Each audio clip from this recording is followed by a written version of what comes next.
The Doctor Is In is a co-production of Ave Maria Radio and EWTN Radio and carried across the EWTN Global Catholic Radio Network. Nice to have you with me here on The Doctor Is In. You have always been a voice of reason through all of this. Appreciate your time, what you're doing for America. I give you advice, and it doesn't work at all. You are definitely not inept by any means. I like to hear women say that about me. Whatever advice you're going to send my way, I am 100% taking it. I can't tell you what to do. I will not tell you what to do. Okay. Well, thanks. That wasn't the answer I wanted. Are you kidding me? Great stuff, Dr. Ray. I'm glad I called. I've scheduled my day around listening to your radio show. Don't have to laugh so hard. Now, from the studios of Living Bread Radio Network in Canton, Ohio, the hometown of Mother Angelica, here's Dr. Ray. We are not comfortable with psychobabble. I can't go with that on this program. So I'm not sure I can hear where you're coming from. Doctor Is In, lowest rated program, not only on Catholic media, but all media anywhere. Percentage psychobabble, 2.62%. Someone might say, what about 0%? You can't go zero. Remember the old ways that they did these meteorological radar reports on TV, and it looked like it was rain, and they said, that's ground clutter, all the big buildings. Well, it's kind of the same thing here. It's kind of babble clutter, which is if I say something like, well, I was listening to this record by Sonny and Cher. See, Cher comes across as psychobabble, like as in, I'd like to share that with you. So those kinds of words that can have a couple of meanings sometimes get tagged as psychobabble, but in fact, 0%. This program is Look Back Friday. Most Fridays, this is the way we do it. Take previous phone calls, and my justification for selecting those phone calls is that I would like to comment a little bit more about the dynamic of a call, or a word that the caller used that I didn't get a chance to define, or a direction that I would have wanted to go with the call, but the caller was determining the direction because this was something of immediate concern to them. Now, that all sounds very altruistic, but in the words of St. Thomas Aquinas, when you're looking for motives, follow the self. In fact, I just want to talk more. That's all. I didn't hear myself talk enough. And sometimes Andrew Kruchek says, you talked through the whole call, and I'm going to put you up there to say more? And I said, well, I have more to say. So we will get to those calls. There's certain things that, as a parent, you don't want to hear. Things that your kids say to you. I remember one that kind of shook me up. My son, he said, Dad, here's my report card, along with a long list I've compiled of entrepreneurs who flunked out of high school. Just things that just kind of shake you. St. Peter asked our Lord, how many times should I forgive my brother? Now, St. Peter was not aware of the linguistic police. He should have said, how many times should I forgive my sibling? Or not even sibling, because that's narrow.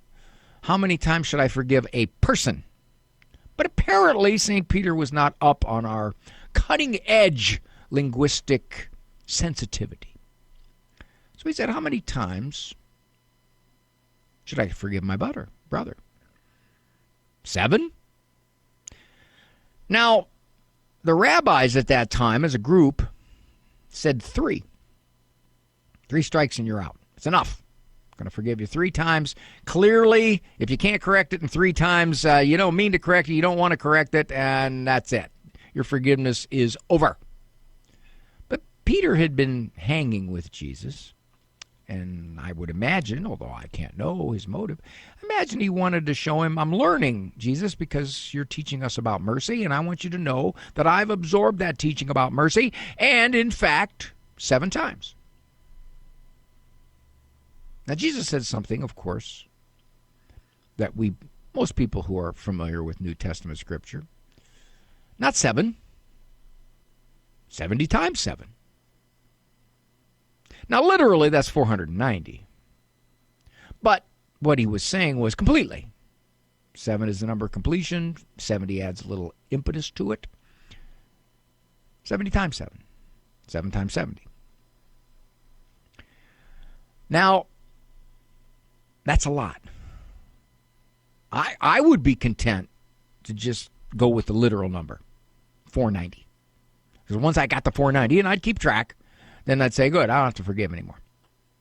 I need a loophole. Now, obviously, I can't take the literal number because that's not what Jesus intended me to learn from that completely. And I got to thinking, is there any way that I can reduce the amount of times I have to forgive? And I came up with one. And I think it's phenomenal. As a matter of fact, it could cut in half at least the amount of times I have to forgive someone. The way to do it is to ask myself a simple question. Is there really anything for me to forgive? I'll give you an illustration.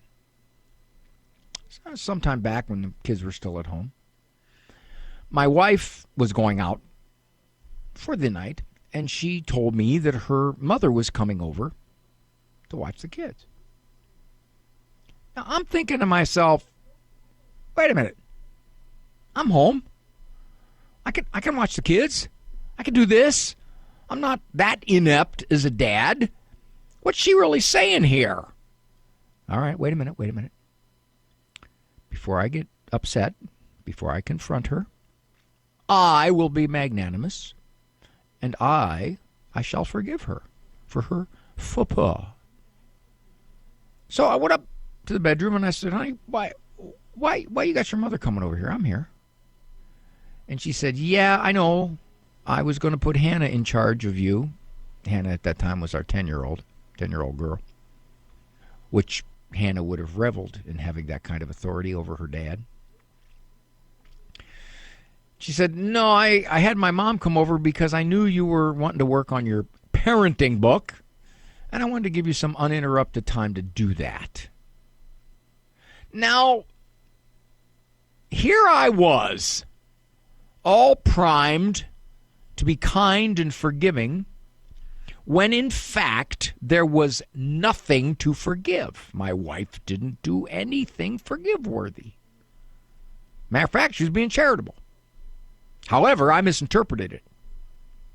And I got to thinking, how many times do I think there's something for me to forgive, maybe something somebody said, which I interpreted as a put-down, or I interpreted as insensitive or hurtful, or anything that I might take personally, when in fact the possibility exists that that's not at all the way they meant it. Not at all. Much of the time, I think, that we think we have to forgive someone is because we are reading their motive. Their motive was ill intent. Their motive was hurtful. Their motive was insensitive. Their motive was something that I took as an offense. When in fact, in reality, it wasn't that at all. It's not there. Zero. And I got to thinking, I wonder how many times I do that. I wonder how many times I think that I'm such a magnanimous individual that I will forgive them for what they did or said, when there's nothing to forgive. It's in my head. The offense hung in my head solidly in psychological mid-air. No offense was intended at all. It was my misinterpretation that turned it into an offense. That's a scary thing, to realize how wrong you could be, how often, in interpreting somebody's motive. You can see behavior You can hear words, but it's hard to get inside somebody's head and fathom their motives. Because, in part, motives are not simple. Very often they're not straightforward. They're usually a complex blend of all kinds of motives.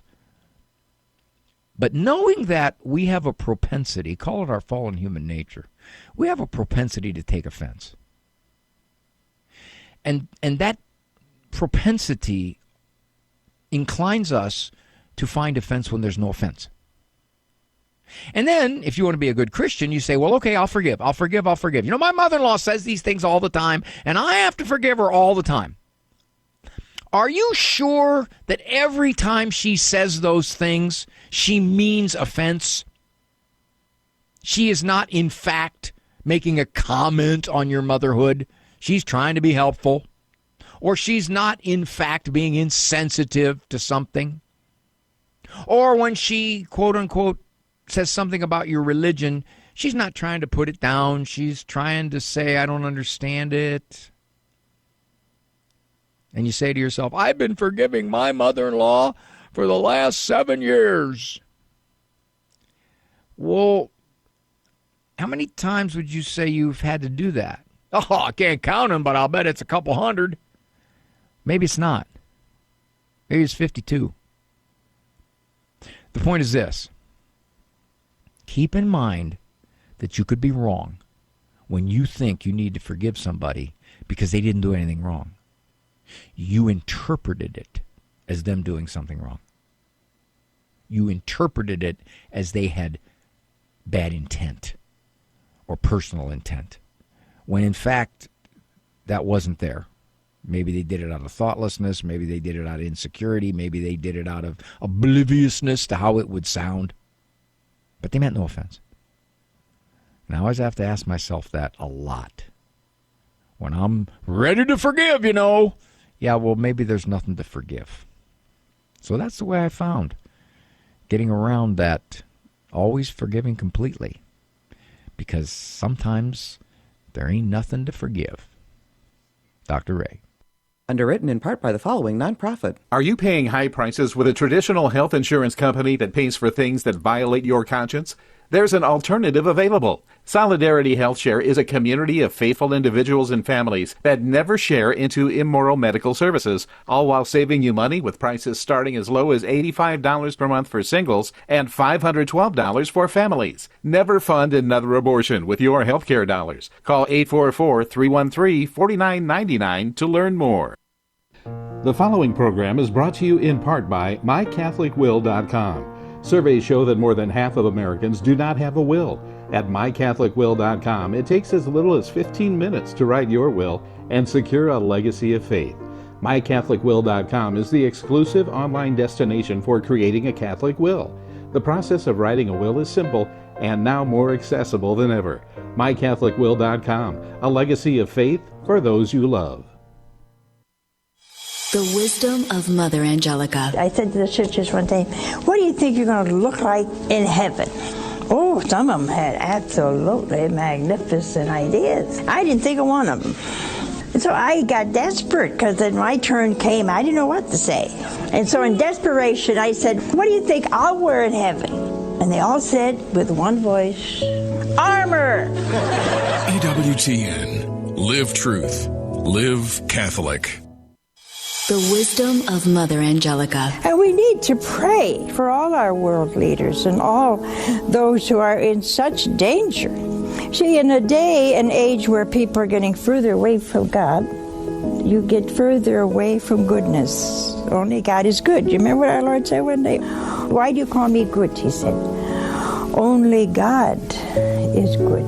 Only God. EWTN. Live truth. Live Catholic.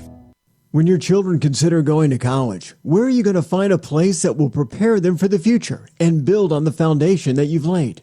The answer? Ave Maria University. With an authentically Catholic curriculum, including 35 majors, AMU prepares students to take on the world. My daughter told me she was published in a scientific journal as an undergrad. I'm so proud of her. The world needs Catholic physicists, and my daughter's going to be one of them. Learn more at avemaria.edu. That's avemaria.edu.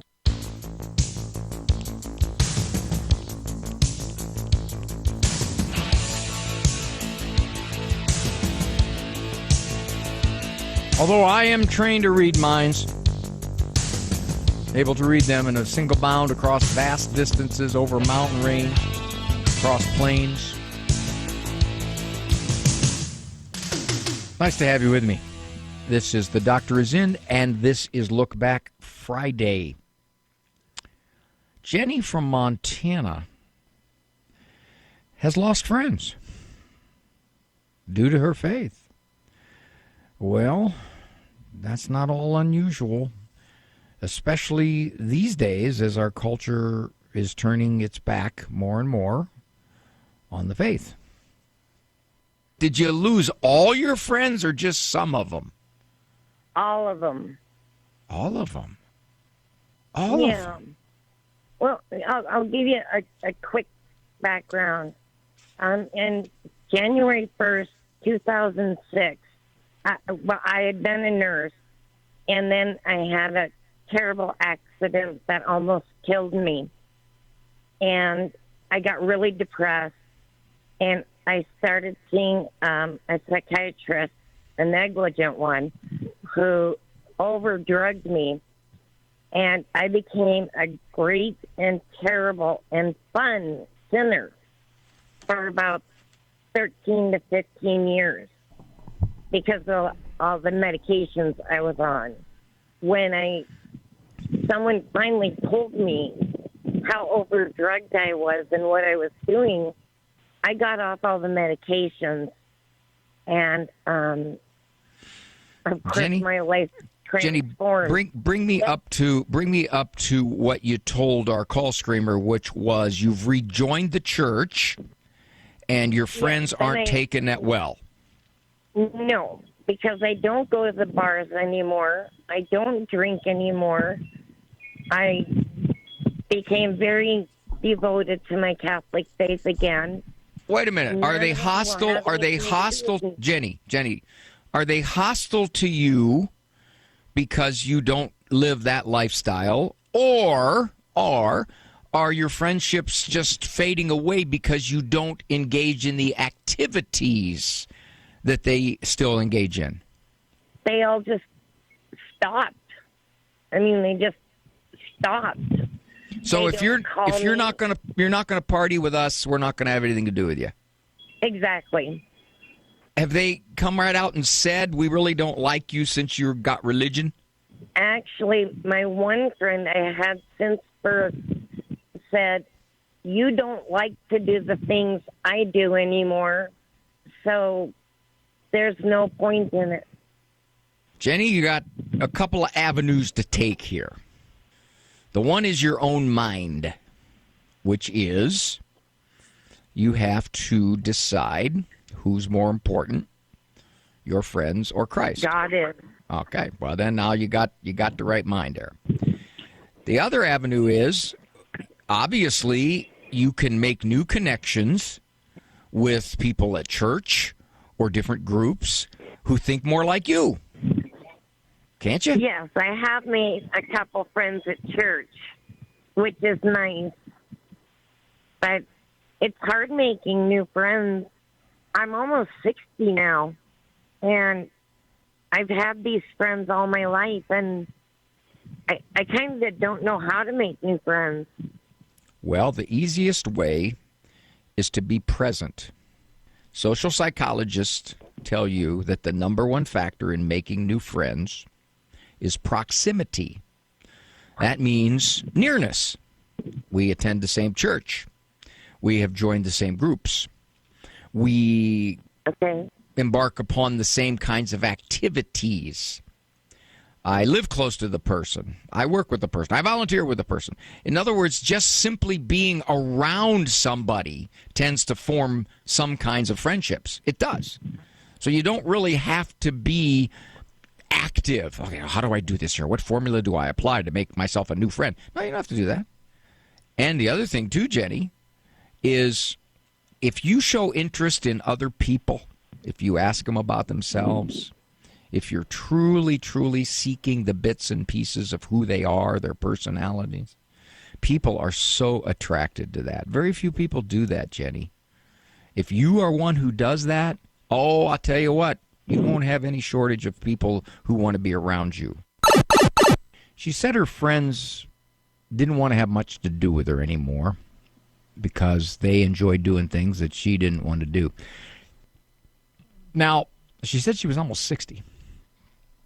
I'm going to assume that her friends were in the same age cohort, all around her age. Are they still partying at the bars? What are they doing? But here's one of the things I see that folks who have a friend or a relative or someone they used to hang with to do the fun stuff, as society defines it, that no longer does this because they've decided, I want to explore my faith and I want to live my faith. They kind of take it personally. In other words, you're judging us. Now, Jenny may say, no, I don't say anything. I don't say to them, well, I'm just not into that anymore because I'm religious and because you people aren't. She probably doesn't say any of that. What they do is they think to themselves, yeah, you may not say anything, but we know how you think. And the fact that Jenny doesn't want to do those kinds of things that she took a lot of fun with before, which she doesn't think are necessarily all that good. Maybe it's excess drinking involved. Her friends, her former friends, are taking that as, well, we don't want to be around you because you're judgmental. Let's say that Jenny would go somewhere with a couple of those friends, and maybe they would drink, and she wouldn't. Would they be able to say, hey, that's Jenny, she doesn't want to drink anymore, cool, but she's still our friend? Or would they say, what's with her? She thinks she's superior to us?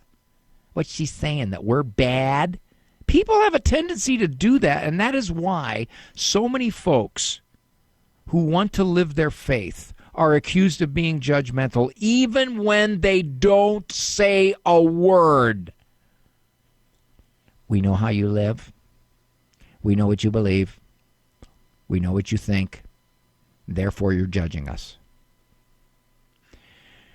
Back when we had our first son, he was about, 3, 4. My wife came to me and she said, Ray, would you be willing to just not tell Andrew about Santa Claus so we can just focus on Christ and this being his birthday and not let Santa Claus, in fact, compete with Christ? I said, okay, yeah, that's cool. Well, oh boy, there were quite a few people when finding out that we weren't, quote unquote, going to do Santa Claus. Oh, so you're saying that we were wrong in doing Santa Claus with our kid? I was interviewed by a local paper for some other topic, and somehow the Christmas thing came up, and I happened to mention, foolishly, that we weren't going to do Santa Claus. Oh, boy. They spent a good part of the article, comments on people, this is before social media, which they really would have trashed us on social media, commenting on, that's such a shame. Santa Claus is such an enjoyable part of childhood. I can't believe that. They all took it personal. It's like, this was our decision. We make no comment on what you're doing. We don't judge what you're doing. We're not saying our way is the only way to do it. We're simply saying, for our family and our little boy, this is the direction we wanted to take. But people couldn't leave it at that. They immediately absorbed it personally. Their decision is a comment on our deficiency.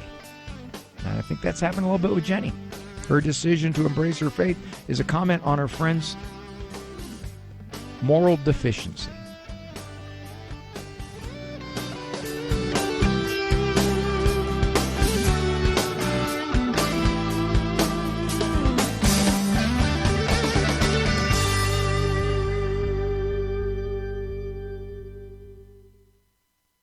Catholic Connection with Teresa Tomeo.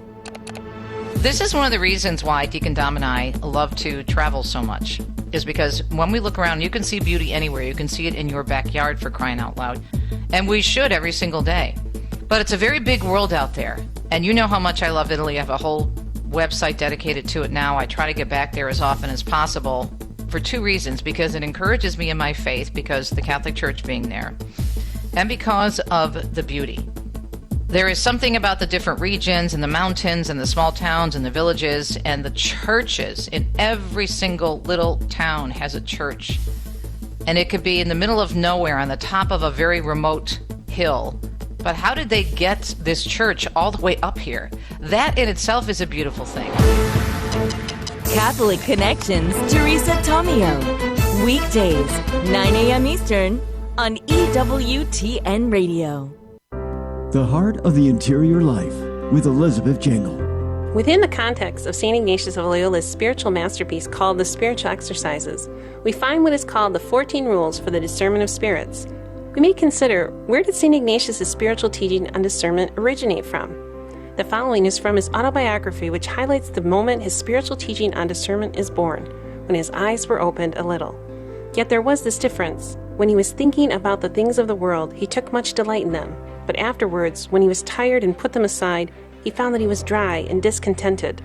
But when he thought of going to Jerusalem, barefoot and eating nothing but herbs and undergoing all the other rigors that he saw the saints had endured, not only was he consoled when he had these thoughts, but even after putting them aside, he remained content and happy.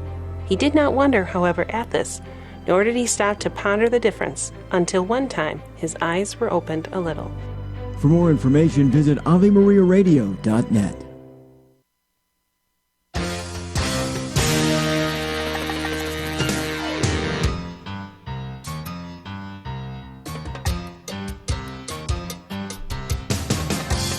I went to a bookstore the other day. I asked the sales lady, I said, can you tell me where the self-help section is?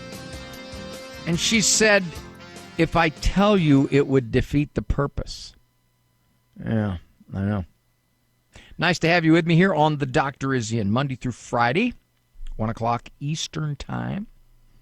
Co-production of the Ave Maria Radio Communications Network, as well as EWTN, their broad 400-plus station network, as well as all kinds of apps and ways to listen all over the place, which is really cool. I remember, in a way, this kind of scares me a little bit, because when I was preparing for First Communion, Sister Laurie said that I don't know if this is church teaching or just something that Sister Laurie picked up from somewhere. She said, the world is not going to end until there's the opportunity for the gospel to be preached everywhere. And I remember when I was 7 years old, I was thinking, well, that's going to be tough, because back then we only had 3 channels, 3, 5, and 8, and there really wasn't a whole lot of way to get to faraway places. Well, now you have a computer, you have a smartphone, you can get religion easy. It's in the air. So now that makes me nervous.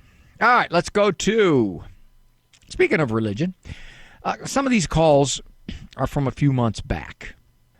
And Ray from Kentucky had a comment about his observation of what happens pretty typically during the religious Christmas season. When you go around our current world and look at the Christmas displays in people's yards, how many reindeers do you see versus how many crib sets do you see? Oh, the reindeers, the snowmen, the candy canes, the Frosty the Snowmans, they dwarf the baby Jesus in frequency. Exactly. Why do you think that is? What is happening out there? And draw a parallel also to Halloween, because I see as many Halloween decorations as I see Christmas decorations now. So what do you think is going on in our culture?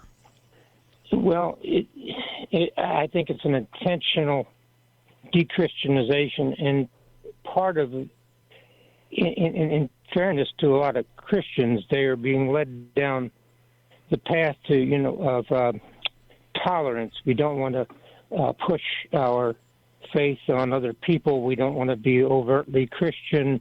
We don't, because you're going to offend somebody. Basically, I think you're touching on it. We're becoming less Christian as a culture. And we're also afraid, in many respects, to be overtly Christian, because there are many people who think that's offensive to other people who don't believe that way, which just shocks me that we're not allowed to express our own beliefs. Richard John Newhouse has talked often. He's now passed away, but a brilliant priest. And he said, in a culture, how did he put this? I want to get this right. Anything that is optional will soon be proscribed. In other words, you won't be allowed to do it anymore. And I think you're right. There's a subtle pressure to not be overtly Christian in our culture. And all but the most, I would say brave, I guess, will quietly lower their heads. And there may be those people who, believe it or not, are afraid to put out something like that for fear of what could happen or somebody could damage it. I mean, that's the way we're moving in this culture. So you're right. I think we're becoming a culture that if you're going to be a Christian, you're going to become progressively more countercultural in the way the overall society looks at things. And that is sort of the way it is. You look at the surveys 50 years ago, something like 90% of the culture said they were Christian.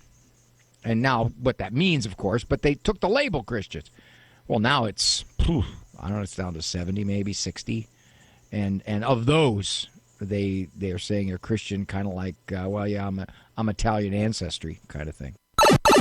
When the Christians were first breaking out into the pagan world, what they did was they Christianized many of the pagan celebrations, even the pagan places.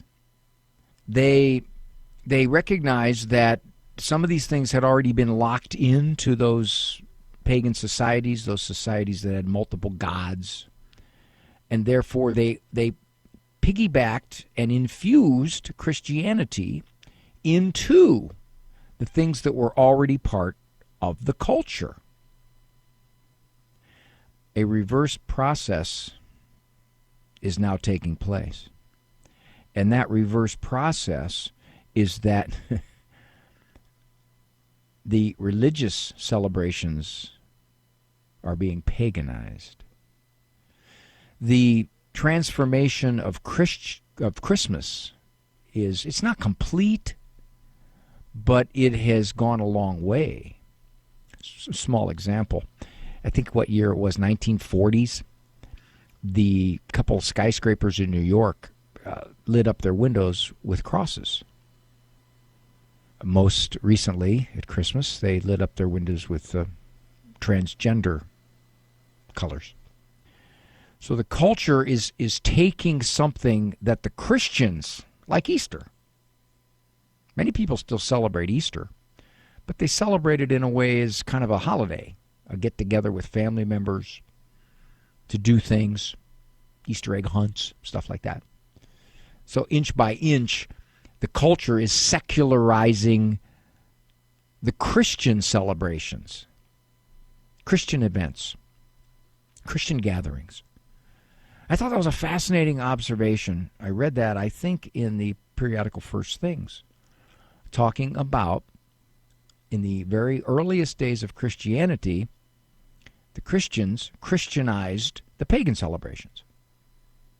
In these days of Christianity, the non-believers are secularizing the Christian celebrations. Good Friday is now just another Friday, completely. But there was a time, not all that long ago, where many businesses closed down or gave the day off because they knew a very high percentage of their employees believed in the magnificence of Good Friday.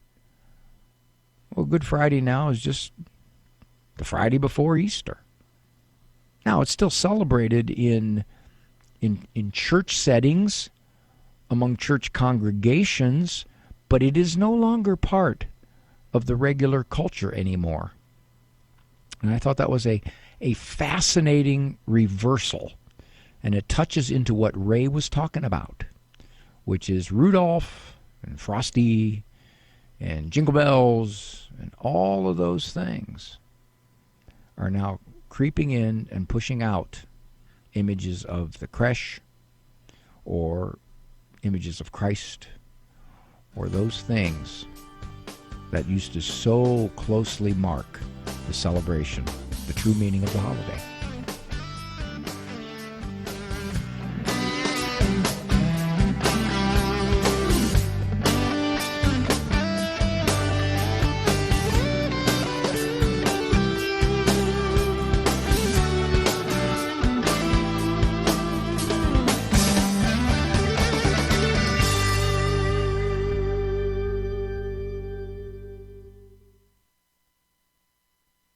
How do we define sin?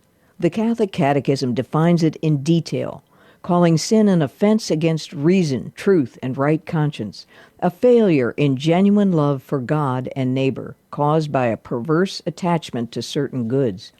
St. Augustine defines sin as an utterance, a deed, or a desire contrary to the eternal law. It is an offense against God. King David lamented, "Against you, and you alone, have I sinned and done what is evil in your sight." We sin when we love ourselves even to contempt of God. The Catechism points out that sin in all its ugly forms is exercised against Christ during the Passion. Ironically, at this darkest hour, the light of Christ's sacrifice becomes the inexhaustible source for the forgiveness of sin. This is Peggy Stanton, and this has been the Order of Malta's Minute with the Catechism. Christ is the answer, with Father John Riccardo. Are you passionate about Jesus? Are you zealous for Jesus? Are you fervent for Jesus? Are we fervent for the gospel? Are we passionate about helping this world come to know him? Is that true? It's not true for most people in the church. Is Jesus my best friend? Is he your best friend? I'm looking around the church. There's a set of guys in here who have great man caves. As I was praying this morning, I felt like the Lord said, "Hey, when are you going to come to my man cave?" Like, you guys think a flat screen TV is really cool. Well, you should see what I got to offer. Because I alone, he says, can really give you what it is you're longing for. Whoever it is we're rooting for right now, they're going to lose eventually. Or whatever it is that's occupying our time, one day we're going to realize it really wasn't that important. Why aren't we hanging out with the one who alone can show us what life is really all about? When was the last time you hung out in the Lord's man cave?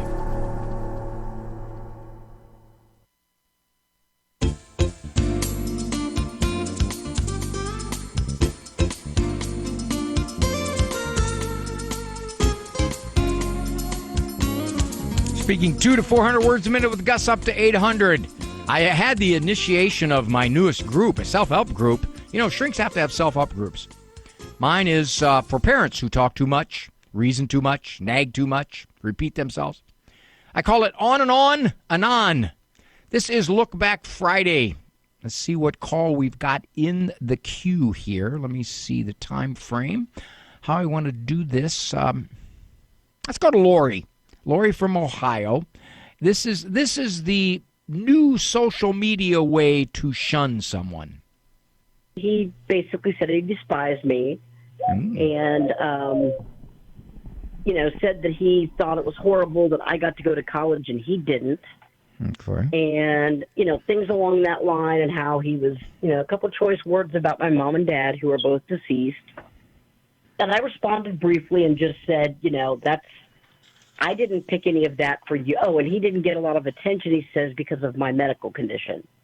So, and I can't argue with any of what he said, because it's probably true. My parents were not fabulous at paying attention to any of us. But besides that, this kind of just came out of nowhere. He had just texted me like a month before about a job opportunity for one of my kids. So, and I went ahead and blocked him on social media. And I kind of feel like, okay, I'm done. But by the same token, I hate that I would never have a relationship with him again, even though we weren't super close. Why'd you block him, Laurie? Because at the time I was so upset and overwhelmed. I thought, I don't want to, he threw this big accusation at me out of the blue, and I just thought, I don't want to deal with this. This is ridiculous. You think he was going to continue this through either texting or whatever social media contacts you have? You think he would do that, or he would call you again and rip on you again? I have no idea. The fact that he did this at all shocked me. It doesn't shock me at all, and I'll maybe give you hints on why it's not shocking me at all. But and it's not because I think people are capable of anything. I think in your particular case, I'll tell you why it didn't shock me. However, to go further, would you say that your blocking him was like a reflex reaction? Okay, if you're going to treat me that way, get out of my life. Yeah, I felt like I didn't want to submit myself to more anger from him. So what's making you change your mind? A lot of time has passed, and I just hate the fact that I wouldn't have any connection to him. I mean, we were not super close as adults, and I, had fully admitted that I was a horrible little sister. There's no doubting that. But I just hate we were not super close as adults, but we got along okay as adults. We didn't see each other a lot, but we talked occasionally, and that seemed okay for both of us. And I didn't, I'm just kind of feeling like, could this You said this came out of the blue, which is saying there is no way that he thought any of these things. And as a matter of fact, he doesn't mean any of it. He just, for whatever the reason, was having a bad day? Is that what you're thinking? No. I think that he probably had thought some of these things. Like I said, I've admitted to him that I was a horrible sister and that he was a good brother in many ways. It's just frustrating because a lot of the things that he claims that that my existence made happen, I went through a lot of stress having him as an older brother. There were a lot of things he did that made me nervous and scared me, but I've let all that go. 2 levels to this, Laurie. One, Can I assume you're a Christian? Of course. Then you got to forgive him. Yes, and I don't have a problem doing that. Okay, well, yeah, but the problem with that is you can't say you forgave somebody if you totally blocked them out of your life. It's one thing to avoid them because they're dangerous or because they're completely obnoxious and they don't want any part of you. That's understandable. But if you're simply saying he mistreated me and all the things he said, they were just yucky, ugly things, and therefore get out of my life, then you can't say you forgive him. So that's the first thing. But the second thing's practical. If you say, this is my brother, all right, yeah, we never were close, but I don't want to go the nuclear option and just simply completely obliterate the relationship. I don't want to do that. Now, by implication, what do you do about it? Well, you might want to let him know that you blocked him because you reacted. Mm-hmm. And you want to take it a step further, you can say, I'm sorry I blocked you. I've had plenty of time to rethink it, and I think I was wrong in blocking you. Now, you're not saying, okay, well, you didn't do anything wrong, I was wrong. No, you're not saying that. You're just not addressing that. You're not saying, I blocked you because I was hurt. I blocked you because of all the things you said. No, you're not doing any of that. Okay. You're just saying, I'm sorry I blocked you. That was an impulsive move, and I've had plenty of time to settle down, and I'm sorry. And so if you want to get a hold of me, I'm here. That's what I would do. Now, it doesn't mean you have to be close to the guy. Doesn't mean he has to like you all that much. It just means you're going to put the bridge back up. That's all. I know why I selected this one for Look Back Friday. I didn't get into it as much as I wanted to. She used a key phrase. Although she backed off on it a little bit, she qualified it. She said, out of the blue. And then she said, well, no, there were times I wasn't the greatest little sister, whatever it was in their history. I hear this a lot. People will say, my sister won't talk to me, or my mother hasn't contacted me in a year and a half, and we were so close. We were always tight as a family or as friends, or we just had the nicest relationship, and all of a sudden they just flat out unloaded on me. Far more often than not, that was building. That was brewing. The relationship was not as close as you thought. It had the superficiality of closeness, or maybe in some respects it seemed warm, but that's because the other person was stewing and brewing, and you didn't know it. Then something happened that you thought was nowhere near big enough to sever this relationship. Okay, fine, but now I'm hearing all kinds of stuff that I had no idea that they took the way they took. Sadly, that happens a lot. You don't realize, and okay, forgive me, I'm going to interrupt myself again. This commonly happens in generations where grandma says, my daughter-in-law unloaded on me and now I can't see the grandkids. Or a parent says, my son came over here and I said something and he just erupted with all kinds of things that I supposedly have done to him. I haven't heard from him since. I can't believe this. My son and I were always so close. Sadly, what can happen is that someone can take what you say or do, either misinterpret it, not like it, take offense by it, and build up. And then it has to hit flashpoint. It hits nuclear level, and the eruption occurs. And you're tempted to think to yourself, well, whoa, where's that coming from? The point to be made here is that don't be shocked necessarily that this represents a complete about-face in your relationship. It goes from wonderfully warm and attached to detached and cold. If you look back on it, you probably recognize that there were signs, little bits and pieces of this happening, and then it just finally hit the point where it was explosive. So, that's the point I think I wanted to make with this, as she pointed out that her brother just decided to let her have it. And she said, I don't want to hear that anymore, so I'm not taking any chances he's going to do it again, and I'll just shut him down social media-wise.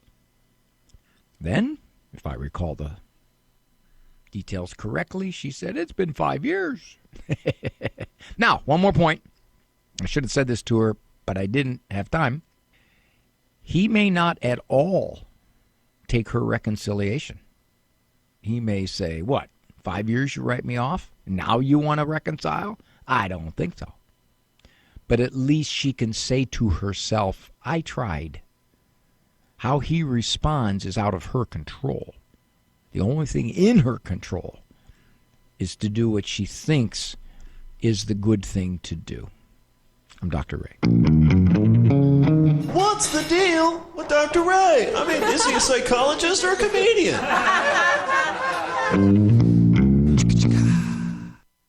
The most amazing saints from modern times, John Paul II, Maximilian Kolbe, and Maria Faustina with the Divine Mercy. This is Steve Ray. We invite you to join us on a pilgrimage to Poland and experience this incredible Catholic country, the land of saints, Catholic culture, gorgeous churches and shrines, and delicious food.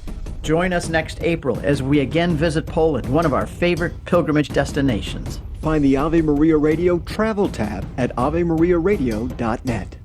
60 on 10 with Monsignor Charles Pope. The third commandment, remember to keep holy the Sabbath day. You know, of all the commandments, it might seem that we would get this one right. After all, it commands us to rest one day. But so often we're off to our own pursuits. God asks us to take one day to stop, reflect, rejoice, spend time with Him and with our family. But so often we're running everywhere else. It's also a day for worship. The book of Leviticus says, 6 days work shall be done, but on the seventh day is a Sabbath of solemn rest and a holy convocation. You shall do no work. It is the Sabbath of the Lord. And the book of Hebrews says that we should not neglect to meet together, as is a habit of some. And so again, we're asked by God to spend time reflecting and worshiping and likewise spend time with our family. The third commandment, remember to keep holy the Sabbath day. For more about the 10 Commandments, visit EWTNRC.com. Do you own popular index mutual funds or ETFs? If so, you're automatically own shares of companies that conflict with your moral beliefs. Ave Maria mutual funds are managed to conform to pro-life and pro-family values. Long-term investors can invest in the no-load Ave Maria mutual funds. The experienced professional portfolio managers make decisions based on investment fundamentals and pro-life values. You can learn more about Ave Maria mutual funds today at 866 Ave Maria or visit AveMariaFunds.com. God bless you, Dr. Ray. You've changed a lot of lives for the better, my friend, and keep at it.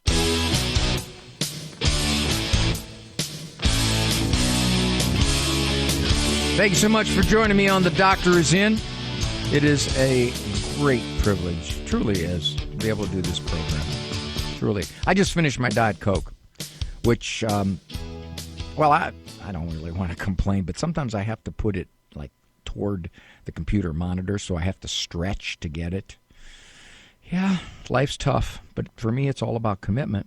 I don't have time to do any more look-back calls. The one I wanted to go to up there was a 4-minute call, and as I look at the clock here, I'm looking at about 3 minutes. I want to read something by C.S. Lewis, as I frequently do. This is from Mere Christianity. A silly idea is current that good people do not know what temptation means. This is an obvious lie. Only those who try to resist temptation know how strong it is. A man who gives in to temptation after 5 minutes simply does not know what it would have been like an hour later. That is why bad people, in one sense, know very little about badness. They have lived a sheltered life by always giving in. You don't know how strong temptation can threaten to overwhelm you if you don't let it overwhelm you. If at any point along the line you give in, then you never really felt the full effect, the full strength of that temptation. An analogy was drawn, I think, some other place in Lewis's writing where he said, you don't realize how strong an army is if you surrender to it. If you resist it all the way to the end, you'll find out absolutely how strong it is. Good people resist temptation all the way to its maximum strength and don't give in to it. Of course, Scripture's clear. The Lord doesn't let us be tempted beyond our ability. That would be kind of unfair, wouldn't it? If, in fact, temptation was so strong that there was absolutely nothing you could do about it, that would be kind of putting you in a tricky situation. So Lewis makes the point. Temptation that is strong can get stronger when you resist it. Say, if you're a guy and you've had trouble with pornography and your wife has left the house and you know what the password is on that computer that she put on there. You've discovered it somehow. And you know she's going to be gone for an hour. And you're just not going to go, you're not going to go near that computer. And as the time passes and you try to distract yourself, you immerse, you pray, you find that temptation is just getting stronger and stronger and stronger.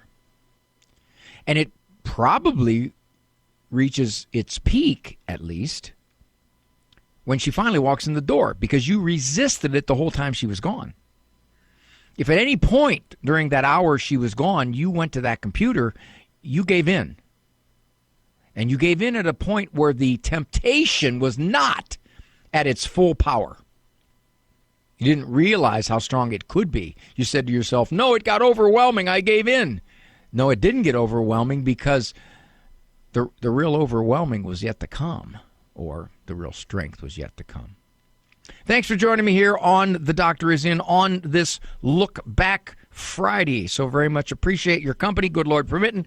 I'll talk to you on Monday. Thank you, Andrew Kruchek, for all you do over there in Ann Arbor. Walk with God. That is the strength you need to overcome the strongest of temptations. For information on Dr. Ray's presentations, books, and CDs, visit drray.com and follow him on Facebook and Instagram.